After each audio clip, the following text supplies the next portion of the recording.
Hi, I'm Stevie. This is the Straight Out the Cinema review, and I've just came out of Spider-Man Across the Spider-Verse. It's got a runtime of 2 hours 20 minutes. Stay till the end of the cast credits, but you don't have to stay all the way to the end. Trust me, when the house light went up, everybody was still waiting right until basically the house music had came back on.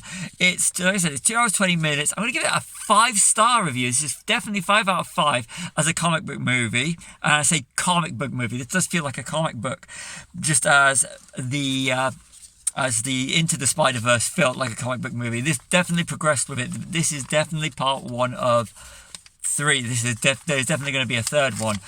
And so it's, like I said, it's 2 hours 20 minutes. It stars Shameik Moore, Haley Steinfeld, Oscar Isaac, Jacob Johnson, and a host of other people. It's like trying to play Guess the Voice. It is a genuinely enjoyable movie. This is a part 2. This is part 2 of 3, and it has got it's got like kind of feel like that other great sequel, The Empire Strikes Back.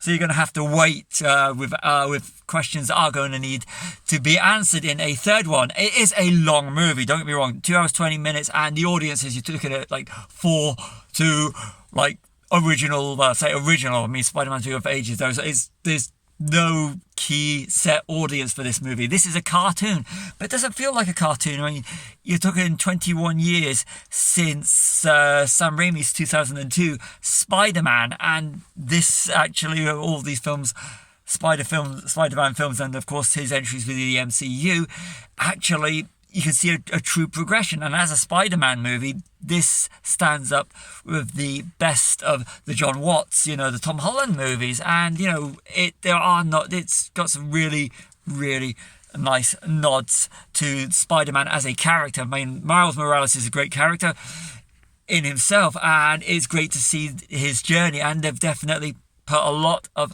thought into Across the Spider-Verse. It is a genuinely enjoyable movie. If you like comic book movies, there's a big distinction between a comic book and superhero movies, if you can see it that way.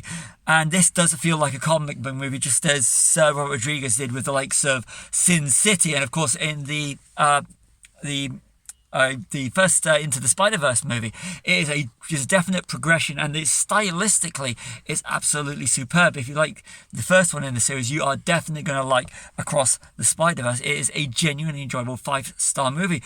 The animation is perfect. The storylining is perfect. I mean, it is a long movie, and at times it does feel like a long movie, but it is one that is... There are no unnecessary scenes. It's all setting up for a bigger picture. So when you get to see it as a trilogy, which I'm looking forward to, I just really hope that they give like what we had in, because I do not know the release date of the next one, but it'd be nice to see it, give it like a bit of time, so so they could be rewatched in the home market, and like we used to have in the old days, where we had to wait a while. I know we're not going to get like the 3-year wait that we had to back in the day with the Star Wars movies, the original trilogy.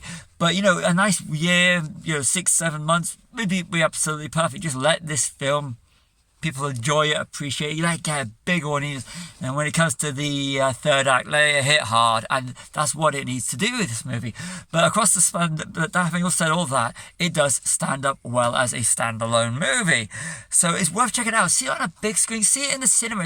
This is one of these sort of films, that the cinema's made for these days. Like I said, I feel that we are suffering from superhero fatigue, and this is like a little bit of an adrenaline shot for the genre, for the whole Marvel, DC, whatever superhero franchise companies you like. Hopefully you like both DC and Marvel and all the other ones that follow the whole comic book superhero thing. But this is a comic book movie, and a 5-star comic book movie at that. I'm Stevie. That's been my straight out of the cinema review of Spider-Man Across the Spider-Verse. Check out some of my other reviews, and see you all soon.